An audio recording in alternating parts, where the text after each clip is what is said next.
A seguir, Hora da Notícia.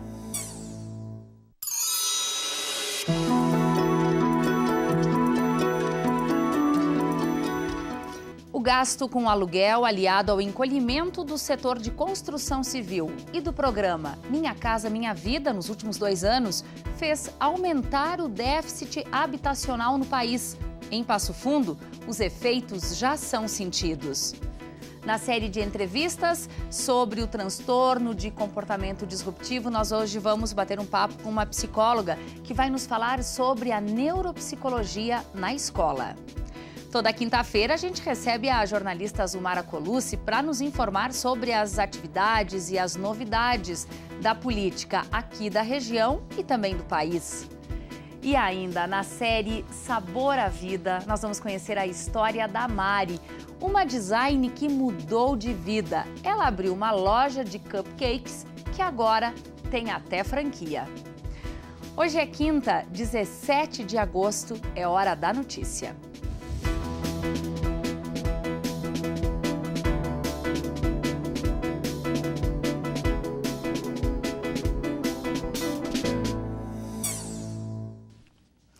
O gasto excessivo com aluguel em tempos de recessão, aliado ao encolhimento do setor de construção civil e do programa Minha Casa Minha Vida nos últimos 2 anos, fez com que aumentasse o déficit habitacional no país.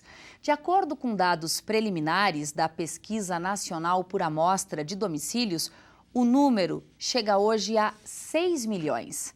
E a gente vai mostrar o que tem sido feito para resolver o problema habitacional em Passo Fundo. Os conflitos fundiários e o déficit habitacional em Passo Fundo já são problemas que se arrastam há anos. Recentemente, o Ministério Público Estadual iniciou um trabalho em busca de alternativas e deu um prazo para que o município apresente um diagnóstico da cidade.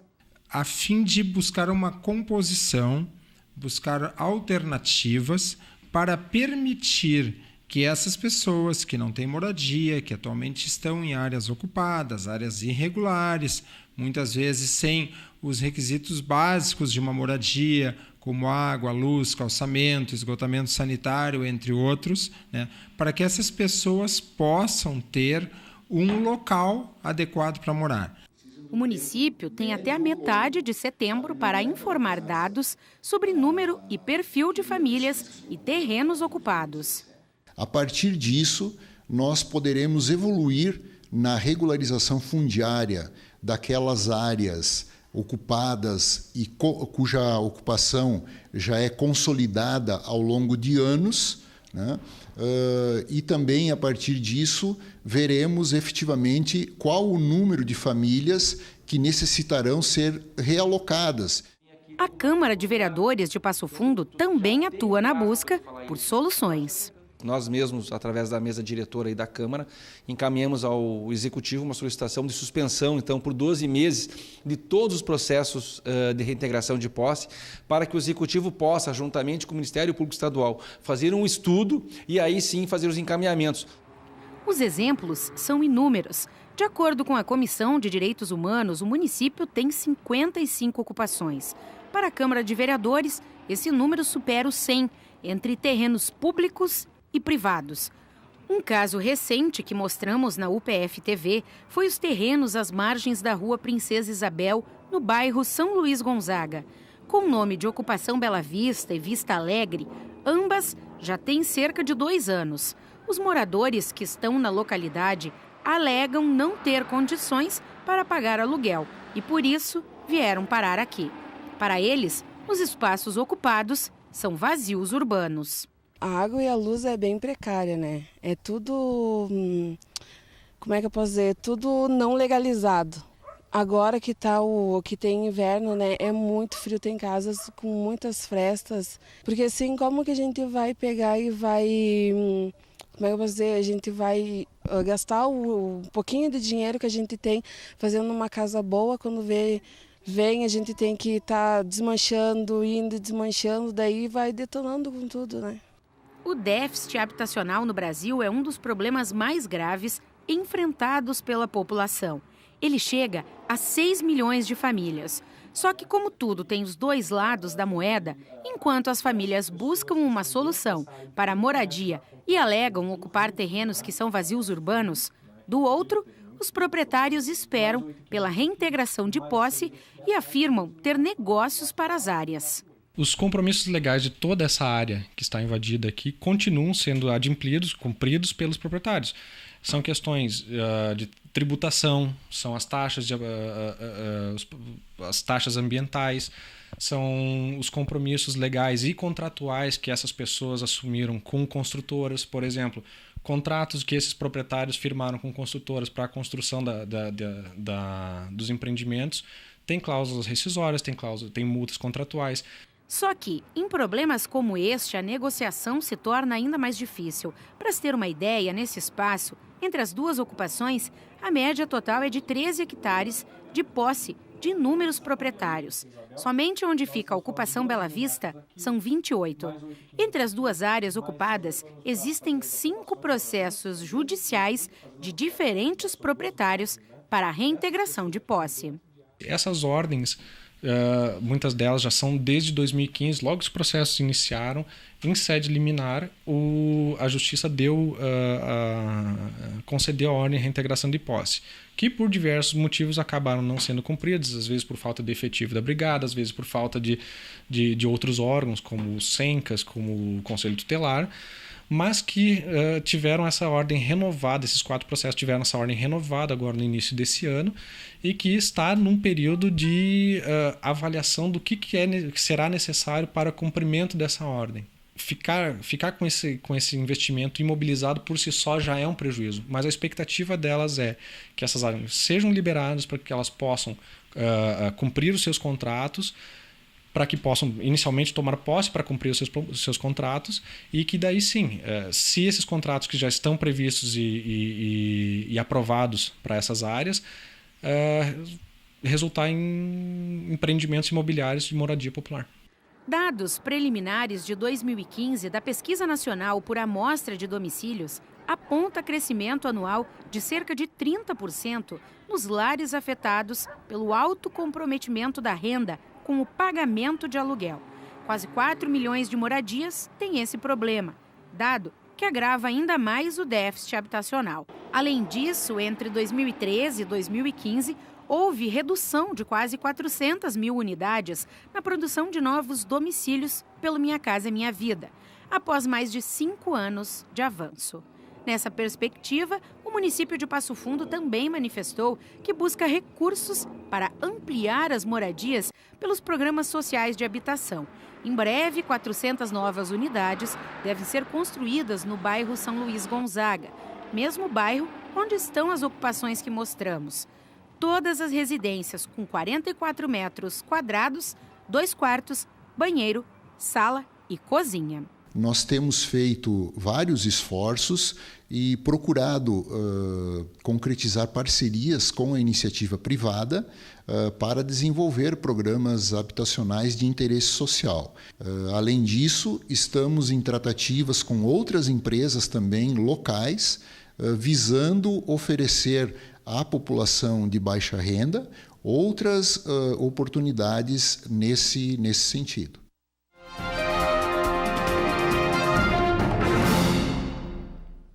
As informações mais recentes do cenário político a gente traz para você toda quinta aqui no quadro Fatos Políticos. Zumara, quais as novidades? Muitas novidades, Thaís. A Câmara dos Deputados vai votar na próxima semana a reforma política. As discussões sobre o texto foram encerradas ontem à noite. A proposta prevê basicamente um fundo para financiar as campanhas eleitorais com recursos públicos que nos valores atuais pode chegar a 3 bilhões e 600 milhões de reais e também prevê o chamado Distritão para 2018 e 2020, que acaba com a eleição proporcional e elege os mais votados. O adiamento da votação se deu porque não há consenso em relação a estes 2 pontos polêmicos, que podem ainda ser alterados. Já se fala, por exemplo, em um distritão misto em que o eleitor vai poder votar no candidato e também na legenda, e já é praticamente certo que o valor do fundo de financiamento de campanha seja menor do que o anunciado, passaria dos 3 bilhões e 600 milhões para em torno de 2 bilhões de reais. Zumara, e a reforma, ela prevê também outras mudanças? O texto prevê muitas mudanças. Nas eleições de 2022, por exemplo, estaria previsto o sistema distrital misto, no qual metade das vagas será preenchida por votação majoritária e metade pela votação em lista pré-ordenadas dos partidos para cada distrito. E também a possibilidade de um candidato disputar 2 vagas ao mesmo tempo. Ele pode ser candidato a senador e a deputado federal, por exemplo. Se for eleito para os 2, vai poder optar pelo cargo que quiser. O texto prevê ainda um mandato de 10 anos para integrantes de tribunais superiores, como o Supremo Tribunal Federal e o Superior Tribunal de Justiça. Muda as datas de posse, que não será mais no dia 1º de janeiro, como habitualmente, mas sim dia 6 de janeiro para presidente da República, 7 de janeiro para governadores e 1º de fevereiro para deputados. Agora, Thaís, o que espanta mesmo é que, enquanto o Congresso acelera uma reforma que deve garantir um fundo bilionário para campanhas, o governo reduz em R$10 o minguado salário mínimo para fazer uma economia de 300 milhões de reais em 2018. Sem explicação. Nem vamos tocar no assunto aqui do déficit habitacional, que falamos agora há pouco. Verdade. Obrigada, Zumara. Bom trabalho para você e até a próxima quinta. Tá certo. Obrigada. Cesta básica mais barata em Passo Fundo. O levantamento feito todos os meses aqui pela UPF mostrou uma redução de R$ 3,19 por cesta na comparação entre o mês de maio e junho. Veja só. Para comprar a cesta básica no mês de junho, foram necessários R$ 794,96, o que representa uma queda de R$ 3,19 por cesta, já que no mês de maio ela custou R$ 798,15. Dos 42 produtos pesquisados que compõem a cesta, os 5 primeiros da lista dos que ficaram mais caros foram o tomate, 21,21%, a cebola, aumento de 12,05%, o açúcar cristal, 6,58%, o shampoo, 3,09% e o refrigerante, 2,89%. Já os produtos que ficaram mais baratos foram a cenoura, com redução de 28,78%, a batata inglesa, 23,08%, a laranja, 8,45%, o mamão, 8,11% e a banana, que ficou 6,80% mais barata. E a Feira do Livro de Passo Fundo acontece de 3 a 12 de novembro no Bourbon Shopping. Nesta semana, aproveitando aí as comemorações dos 160 anos de Passo Fundo na capital gaúcha, aconteceu o pré-lançamento da feira com a presença do patrono, o escritor Luiz Fernando Veríssimo. Bom, foi na Casa de Cultura Mário Quintana e olha só que surpresa bacana. A Big Band Comunitária, UPF, e o secretário de Cultura aqui de Passo Fundo, Pedro Almeida, que também é músico. Olha só a surpresa que eles fizeram para o escritor Luiz Fernando Veríssimo. Eles interpretaram New York, New York, de Frank Sinatra. Ouve só um pouquinho aí, um trechinho desta surpresa que aconteceu no lançamento da Feira do Livro de Passo Fundo, só que o lançamento foi em Porto Alegre.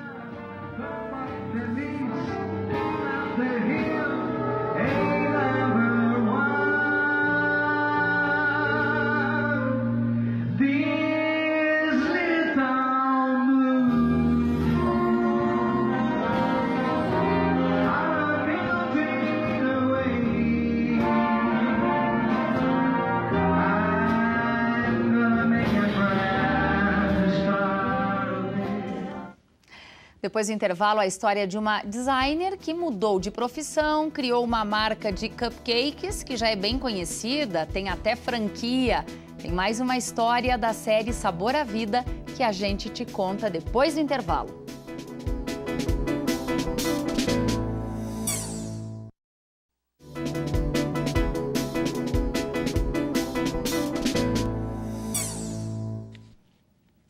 Que tal aprender outro idioma em um curso de curta duração? A UPF Idiomas está com inscrições abertas para cursos bem rapidinhos, com um total aí de 20 horas nessas modalidades. Preparação para intercâmbio, preparação para provas de proficiência, para o vestibular e também curso para viagens. Outras informações pelo telefone 33 16 85 10. A temperatura não deve cair muito nos próximos dias. A mínima fica perto dos 11 graus. Veja então os detalhes na previsão.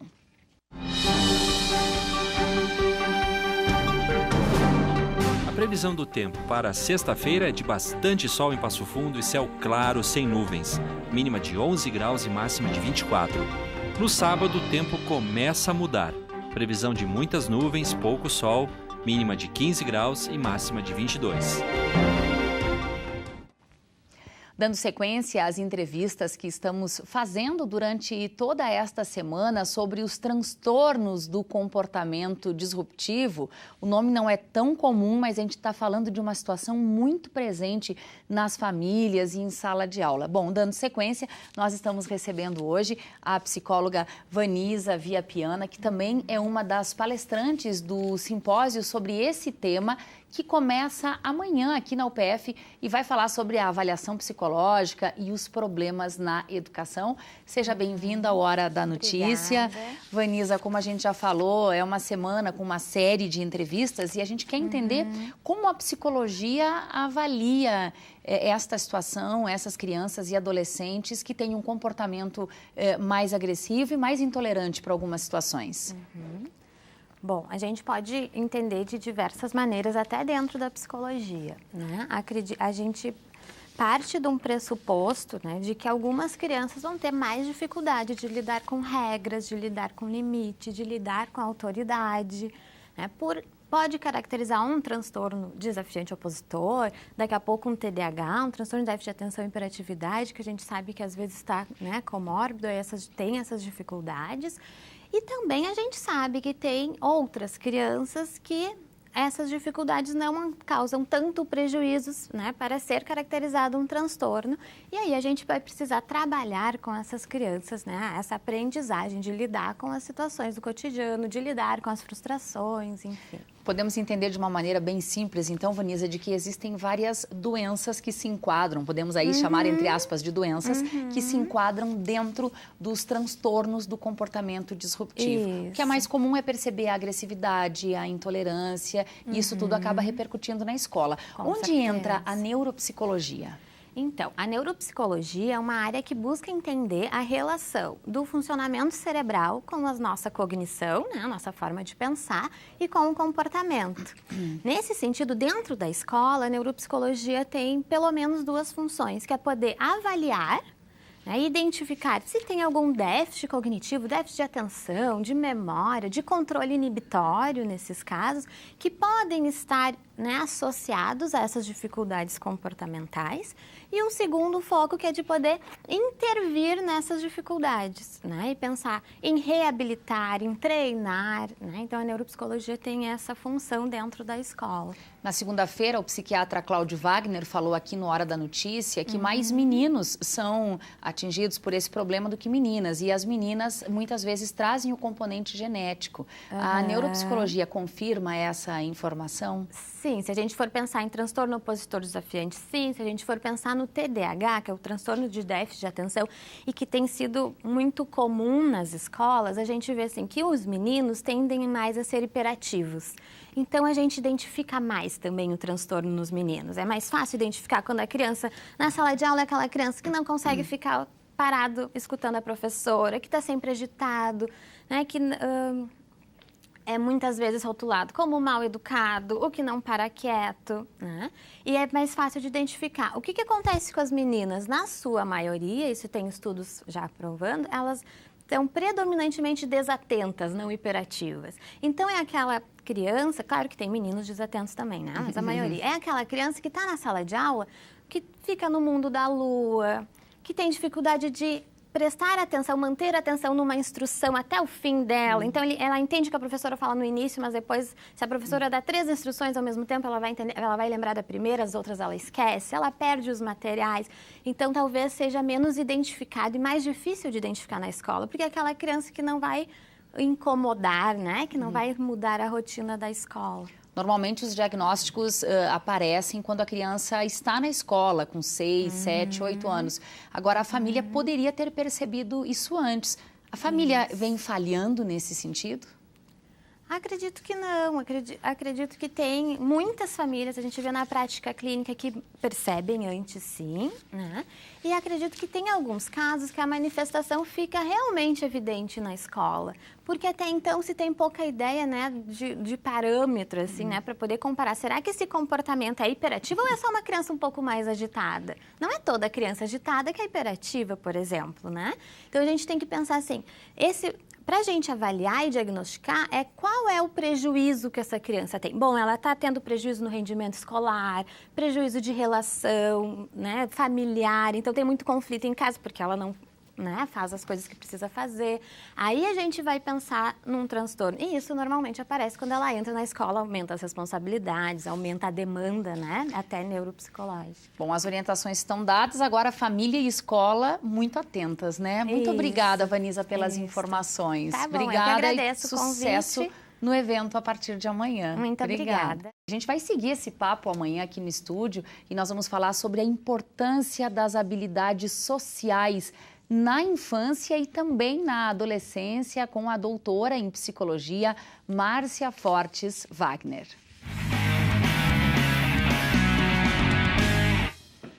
A equipe de vôlei BS Bills UPF jogou ontem em Porto Alegre contra a Sojipa em um jogo comemorativo. Bom, a equipe passofundense venceu as anfitriãs por 2-0. A partida fez parte das comemorações dos 160 anos de Passo Fundo. O próximo jogo da equipe BS Bills UPF vai ser dia 26 pelo campeonato estadual contra o Santa Maria Associação Esportiva. A partida vai ser em Passo Fundo, no ginásio do Colégio Notre Dame. Para você que é compositor e mora em Passo Fundo, então você pode participar do Festival de Música do Passo. O evento acontece dias 30 de setembro e 1º de outubro. Essa é a 2ª edição do festival e o tema deste ano é Passo Fundo 160 anos. Para cada música classificada, o compositor vai receber uma ajuda de custo no valor de R$ 750. 12 músicas serão classificadas e vão compor um CD oficial do evento. As inscrições podem ser feitas até 5 de setembro na Secretaria de Cultura, que fica na Avenida Brasil, ao lado do Teatro Municipal. Outras informações pelo 3312 3656. Quer saber a receita para um empreendimento dar certo? Aqui vai uma dica. Encontre o valor do seu hobby, misture uma dose de dedicação intensa e muitos confetes coloridos. A Mari fez isso e criou uma marca de cupcakes que já é muito conhecida em Passo Fundo. Veja só essa história que também dá sabor à vida.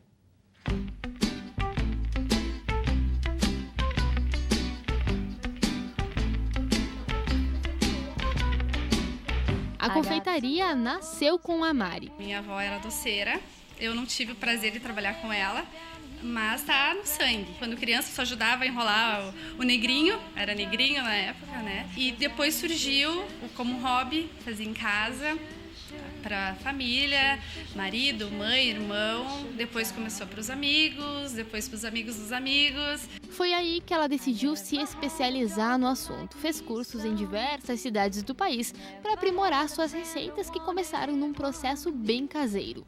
Daí em diante, tudo aconteceu muito rápido. 2 anos depois, ela já estava abrindo a loja exclusiva de cupcakes. Ela, que era designer, largou o emprego só para se dedicar à sua empresa. Ainda assim, não se distanciou da criação, não. Todos os detalhes da loja foram pensados e feitos por ela mesma. Acabou dando certo, a marca ficou super conhecida na cidade e já tem uma franquia em Erechim.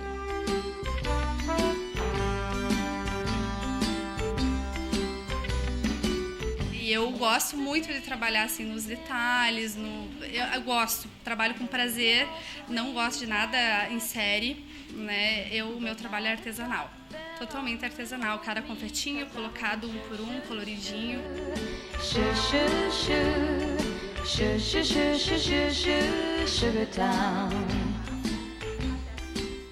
Não me vejo fazendo outra coisa a não ser cupcakes e bolos, né? Adoro trabalhar com isso.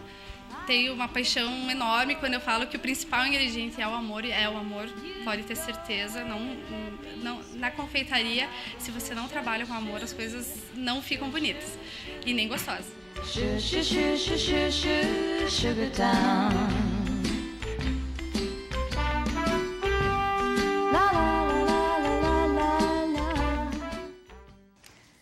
E amanhã nós vamos conhecer um casal unido pela gastronomia. Os dois são responsáveis pelo buffet do Clube Comercial em Passo Fundo há 30 anos. A gente fica por aqui, mas você sabe, né? Amanhã, ao 12h30, nós estaremos de volta e ao vivo. E olha só, você pode nos acompanhar também pelas redes sociais, dá um pulinho lá no Facebook e no Instagram da UPF TV. Uma ótima quinta-feira para você e até amanhã.